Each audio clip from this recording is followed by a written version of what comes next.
ప్రభుత్వ పాఠశాలలను బలోపేతం చేసేందుకు తెలంగాణ ప్రభుత్వం మరో ప్రయత్నం చేస్తుంది. ఇప్పటికే ఎన్నో ఏళ్లుగా పెండింగ్లో ఉన్న ఉపాధ్యాయుల బదిలీలో ప్రమోషన్ల ప్రక్రియను పూర్తి చేసిన ప్రభుత్వం మరోవైపు ప్రభుత్వ పాఠశాలలకు ఉచిత విద్యుత్ను అందించాలని సూత్రప్రాయంగా నిర్ణయించిన సంగతి తెలిసిందే.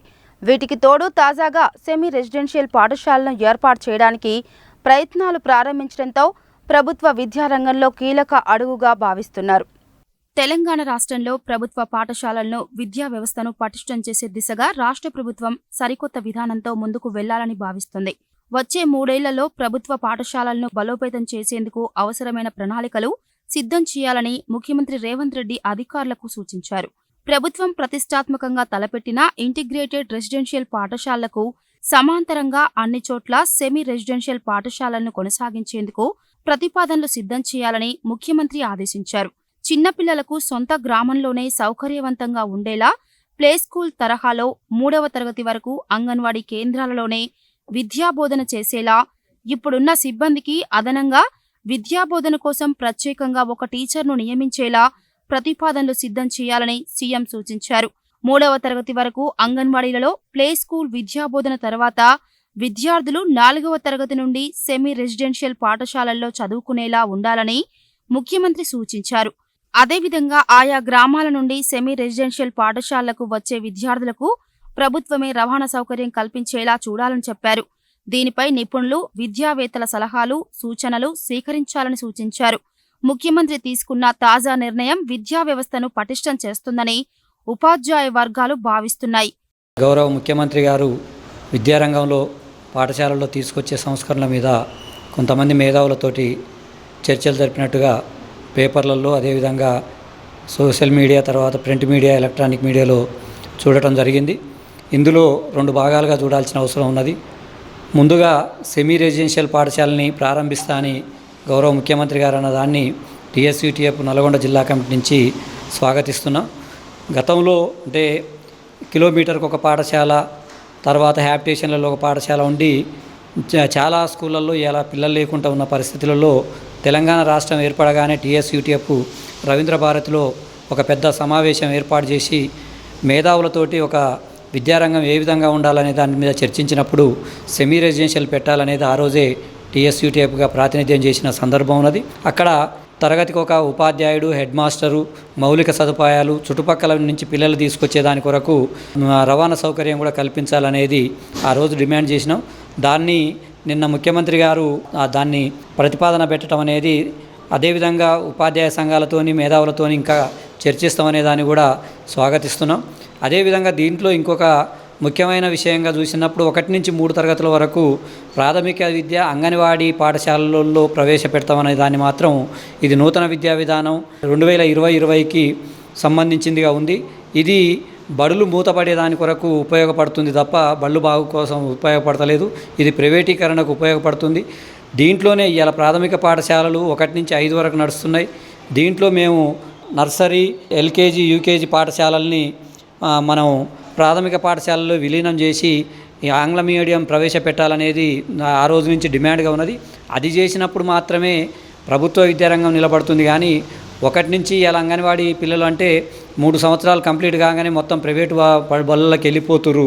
3వ తరగతి వరకు అంగన్వాడీలో ఉన్న తర్వాత 4 నుంచి గవర్నమెంట్ బళ్ళకు వస్తారనేది మాత్రం అది కరెక్ట్గా శాస్త్రీయంగా లేదు. కాబట్టి దాన్ని ఖచ్చితంగా పునఃసమీక్షించి ఎల్కేజీ, నర్సరీ, యూకేజీ తరగతులు, అదేవిధంగా 1 నుంచి 3 వరకు ప్రాథమిక పాఠశాల మన ఇంగ్లీష్ మీడియం ప్రభుత్వ రంగంలోనే ఉండాలి. అంగన్వాడీ చేయొద్దు. అంగన్వాడీ టీచర్లకు చాలా వరకు వాళ్ళ పనులు వాళ్ళకు ఉన్నాయి కాబట్టి ప్రాథమిక విద్యకు అనుబంధంగానే దాన్ని చేయాలనేది టీఎస్యూటీఎఫ్గా మేము డిమాండ్ చేస్తున్నాం. ప్రస్తుతం ఉన్న ప్రభుత్వ పాఠశాలలను సెమీ రెసిడెన్షియల్ పాఠశాలలుగా తీర్చిదిద్దాలని ప్రభుత్వం భావించడం హర్షణీయమని ఉపాధ్యాయ వర్గాలు అంటున్నాయి.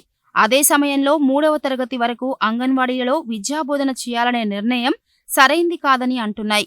ఇది ప్రైవేటు పాఠశాలలను ప్రోత్సహించే అవకాశం ఉంటుందని, 3వ తరగతి వరకు అంగన్వాడీలలో విద్యను అభ్యసించే విధానం కాకుండా ఎల్కేజీ, యూకేజీ స్థాయిలోనే ప్రభుత్వ పాఠశాలల్లో అడ్మిషన్లు పొందే సౌకర్యాన్ని కల్పిస్తే ప్రభుత్వ పాఠశాలలు బలోపేతమవుతాయని ఉపాధ్యాయ వర్గాలు చెబుతున్నాయి. 3వ తరగతి వరకు అంగన్వాడీలలో చదివించడానికి విద్యార్థుల తల్లిదండ్రులు ఇష్టపడరని, ప్రభుత్వ పాఠశాలల్లో ఆ వయసుకు అడ్మిషన్ సౌకర్యం లేకపోతే విద్యార్థుల తల్లిదండ్రులు ప్రైవేట్ పాఠశాలల వైపు మొగ్గు చూపే అవకాశం ఉంటుందని, దీనిని దృష్టిలో ఉంచుకొని ఎల్కేజీ, యూకేజీ స్థాయి నుండే ప్రభుత్వ పాఠశాలల్లో అడ్మిషన్లు పొందేలా కొత్త విధానాన్ని తీసుకురావాలని సూచిస్తున్నాయి. ఇలా చేయడం వల్ల ప్రభుత్వ పాఠశాలల్లో అడ్మిషన్ల సంఖ్య పెరిగి అవి బలోపేతం అవుతాయని చెబుతున్నాయి. అంతేకాకుండా ప్రభుత్వ పాఠశాలల్లో అటెండర్లు, స్కావెంజర్లు, వాచ్మెన్ వంటి వారిని నియమిస్తేనే ప్రభుత్వ ఉద్దేశం నెరవేరుతుందని, అలా కాకుండా ప్రభుత్వం ఎలాంటి నిర్ణయం తీసుకున్నా అది సక్రమంగా అమలు కాదని అంటున్నాయి. పాఠశాలలను పరిశుభ్రంగా ఉంచే సిబ్బంది, పాఠశాలల్లో ఉండే విలువైన వస్తువులను రక్షించేందుకు వాచ్మెన్ వంటి వారు లేకపోతే పాఠశాలల నిర్వహణ పరంగా చాలా ఇబ్బందులు తలెత్తే అవకాశం ఉంటుందని, దీనిని దృష్టిలో ఉంచుకొని ప్రభుత్వ పాఠశాలల్లో ముందుగా అటెండర్లు, స్కావెంజర్లు, వాచ్మెన్లను నియమించాలని సూచిస్తున్నాయి. ఇటీవల రాష్ట్ర ప్రభుత్వం సెమీ రెసిడెన్షియల్ స్కూల్స్ పెడతా అని ఆలోచించడం జరిగింది. సరే, అది పకడ్బందీగా మంచిగా ఇంప్లిమెంట్ చేస్తే అది స్వాగతించాల్సిన విషయమే. అయితే ఏదైనా ఒక స్కీమ్ గవర్నమెంట్ తీసుకున్నప్పుడు దాన్ని సరిగ్గా ఇంప్లిమెంట్ అవుతుందా, మంచి గైడ్లైన్స్తో ఇంప్లిమెంట్ చేయడం లేదు. అయితే దాన్ని ఒక పకడ్బందీ గైడ్లైన్స్తో తీసుకొని, అయితే మళ్ళీ ఇప్పుడు మనకి ఏమైనా ప్రీ ప్రైమరీ వరకే అంగన్వాడీ స్కూళ్ళలో పిల్లలు విద్యను అభ్యసిస్తున్నారు, అది అండర్ కేజీ లెక్క. అయితే దాన్ని అదే విధంగా ఉంచి ఫస్ట్ నుంచి ఇంగ్లీష్ మీడియం ఇది గవర్నమెంట్ స్కూళ్ళకే ఇస్తే బాగుంటుందనేది తెలంగాణ ప్రాంత ఉపాధ్యాయ సంఘం తరఫున కోరుతున్నాం.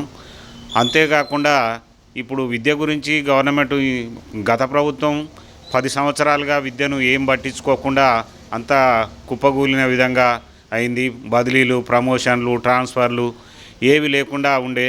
ఇప్పుడు ఈ ప్రభుత్వం వచ్చిన తర్వాత అది తీసుకోవడం ఒకటి ఆనందదాయకమే, స్వాగతించాల్సిందే. దానికి ప్రభుత్వానికి అభినందనలు, ధన్యవాదాలు తెలుపుతున్నాం. అంతేకాకుండా 317 జీవో మీద కూడా ఇబ్బంది పడుతున్నారు. దాన్ని కూడా ఒక కమిషన్ ఏర్పాటు చేయడం జరిగింది. దాన్ని కూడా అంత తొందరలో పరిష్కరిస్తే బాగుంటుంది. ముఖ్యంగా ప్రభుత్వ పాఠశాలలో పెద్ద పెద్ద టీవీలతోటి మనకి కొంత లెసన్స్కు ఆడియో విజువల్ లెసన్స్ ఉపయోగపడే విధంగా ఒక స్కీమ్లో పెట్టారు. కానీ దాన్ని కాపాడుకోవడానికి సరి అయిన వాచ్మెన్లు కానీ, అటెండర్లు కానీ, స్వీపర్లు కానీ, స్కావెంజర్లు కానీ పాఠశాలలో లేరు. దాంతోపాటు విద్య గురించి మీరు ఒక స్కీమ్ తీసుకుంటున్నారు, సెమీ రెసిడెన్షియల్ అంటే ఎంతో కొంత విద్య గురించి ఆలోచిస్తున్నారు కాబట్టే స్వాగతించడం జరుగుతుంది. దాంతోపాటు ఎప్పటి నుంచో ఉపాధ్యాయ సంఘాలు కానివ్వండి, అన్ని రకాల సంఘాలు కూడా ప్రభుత్వాన్ని కోరుతున్నాయి. స్కావెంజర్ లేక టాయిలెట్ నీట్గా ఉండట్లేవు, స్వీపర్ లేక పాఠశాల నీట్గా ఉండట్లేదు, వాచ్మెన్ లేక స్కూళ్ళకు భద్రత లేదు.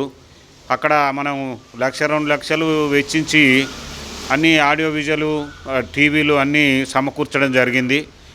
మంచి కాస్ట్లీ ఎలక్ట్రానిక్ గూడ్స్ సమకూర్చడం జరిగింది.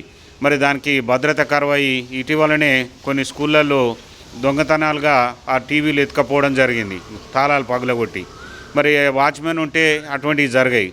కాబట్టి ఇన్ని ఆలోచిస్తున్న ప్రభుత్వం ఈ విషయంలో కూడా ఎమ్మటే స్కావెంజర్ పెద్ద ఖర్చు అయ్యే విషయం కాదు.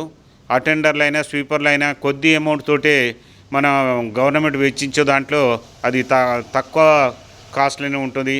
మనం ఎన్నో పథకాలు ఇస్తున్నాము, అందులో స్కీములో ఉచితాలు చాలా పంపిణీ చేస్తున్నాం. అందులో భాగంగా ఇది తీసుకుంటే ప్రభుత్వ పాఠశాలలు బాగుపడతాయని ఈ సందర్భంగా ప్రభుత్వాన్ని కోరుతున్నాం. ఈ సందర్భంగా రాష్ట్ర ప్రభుత్వానికి, గౌరవ ముఖ్యమంత్రి రేవంత్ రెడ్డి గారికి మేము ప్రత్యేకమైనటువంటి అభినందనలు తెలియజేస్తున్నాం మా సంఘ పక్షాన. ఎందుకంటే రాష్ట్రంలో విద్యా వ్యవస్థ బాగుండాలనే ఉద్దేశంతో ఎన్నోసార్లు విద్యావేత్తలతోటి సమావేశాలు జరిపి ఈ విద్యా వ్యవస్థని ఏ రకంగానైనా బాగు చేయాలనే ఉద్దేశంతో తను చేస్తున్నటువంటి ప్రయత్నాలకు మా సంఘ పక్షాన, ఉపాధ్యాయుల పక్షాన పూర్తి మద్దతు ఉంటుందని తెలియజేస్తూ, మరి ఈ మధ్య కాలంలోనే సెమీ రెసిడెన్షియల్ అనే ఒక సిస్టమ్ని తీసుకురావడానికి ప్రయత్నం చేస్తున్నట్టు మాకు కూడా సమాచారం వచ్చింది. నిజం చెప్పాలంటే ఇదొక మంచి నిర్ణయంగా మేము భావిస్తూ ఉన్నాం. ఎందుకంటే ప్రభుత్వ పాఠశాలలో చదివేటటువంటి విద్యార్థులందరూ కూడా పేద విద్యార్థులే. వాళ్ళందరికీ కూడా ఒక పూట భోజనానికి నోచుకోకుండా ఉన్నటువంటి పరిస్థితుల్లో మరి మన పాఠశాలకు విచ్చేస్తున్నారు. వాళ్ళందరూ కూడా బాగా చదవాలనంటే, నిజం చెప్పాలనంటే పాఠశాల ఆవాసాలలో సరైనటువంటి సూపర్విజన్ లేకుండా విద్యా వ్యవస్థ కునారిల్లిపోతుంది. మరి ప్రతి తరగతికి ఒక ఉపాధ్యాయుడు ఉండి 5 తరగతులకు 5 ఉపాధ్యాయులు ఉంటే ప్రాథమిక విద్యా వ్యవస్థకు, అలాగే హై స్కూల్ స్థాయిలో అయితే ప్రతి సబ్జెక్టుకు ఫుల్ ప్లెడ్జ్డ్ టీచర్స్ ఉండి వాళ్ళ మీద సూపర్విజన్ ఉంటేనే ఏ పాఠశాల అయినా బాగా నడుస్తుంది. అదే రకంగా మరి ఆ పాఠశాలలో చదివేటటువంటి విద్యార్థులందరికీ కూడా సరైనటువంటి చదువు అబ్బుతుంది. మరి ఈ కాన్సెప్ట్ తీసుకొని మరి ఇప్పుడు చూసినట్లయితే ప్రస్తుతం ప్రాథమిక పాఠశాలలో పిల్లలున్న చోట టీచర్లు లేరు, టీచర్లు ఉన్న చోట పిల్లలు లేరు. మరి ఎక్కడైతే పెద్ద పెద్ద ఊళ్ళు ఉన్నాయో ఇప్పుడు కాంప్లెక్స్ స్థాయిలో ప్రధానంగా పెద్ద స్కూల్స్ ఉన్నాయి. మరి చుట్టుపక్కల ఉన్నటువంటి స్కూల్స్ అన్నిటినీ కూడా అక్కడ మెర్జ్ చేసి అక్కడ చుట్టుపక్కల ఉన్నటువంటి హ్యాబిటేషన్ల నుంచి రవాణా సౌకర్యం కల్పించి అక్కడ ఒక పెద్ద సెమీ రెసిడెన్షియల్ని ఏర్పాటు చేసి మధ్యాహ్న భోజనం, తరగతి ఒక ఉపాధ్యాయుడు, సూపర్విజన్, అన్ని రకాలైనటువంటి నాన్ టీచింగ్ స్టాఫ్ని కూడా అక్కడ సర్దుబాటు చేసినట్లయితే విద్యా వ్యవస్థ చక్కగా నడుస్తుంది. అదే రకంగా విద్యార్థులు కూడా చాలా చురుకుగా పాల్గొని విద్యను నేర్చుకుంటూ ఉంటారు. మరి నిజంగా ఇది చేయాలంటే ఇమీడియట్గా చేయాలి. ఎందుకనంటే రకరకాలైనటువంటి స్కూళ్ళు ఇప్పటికే ఉన్నాయి. మరి ఈ స్కూల్ను కూడా మరి ఇంతకుముందు ఉన్నటువంటి స్కూల్లో ఒక భాగంగా చేస్తే లాభం లేదు. కేవలం ప్రభుత్వం ఇప్పుడు నడుస్తున్నటువంటి గ్రామాలలో నడుస్తున్నటువంటి పాఠశాలను తీసుకొని ఒక కాంప్లెక్స్ స్థాయిలో సెమీ రెసిడెన్షియల్ ఏర్పాటు చేసి వాటన్నిటికీ కావాల్సినటువంటి ఇన్ఫ్రాస్ట్రక్చరు ఏర్పాటు చేసినట్లయితే మరి గౌరవ ముఖ్యమంత్రి రేవంత్ రెడ్డి గారు అనుకున్నటువంటి లక్ష్యం నెరవేరుతుంది. వీలైన తొందరలో అది చేయాలని మా ఉపాధ్యాయుల తరపున కావాల్సినటువంటి పూర్తి సహకారాన్ని మేము అందిస్తూ ఉంటామని తెలియజేసుకుంటూ సెలవు తీసుకున్నాను. ధన్యవాదాలు.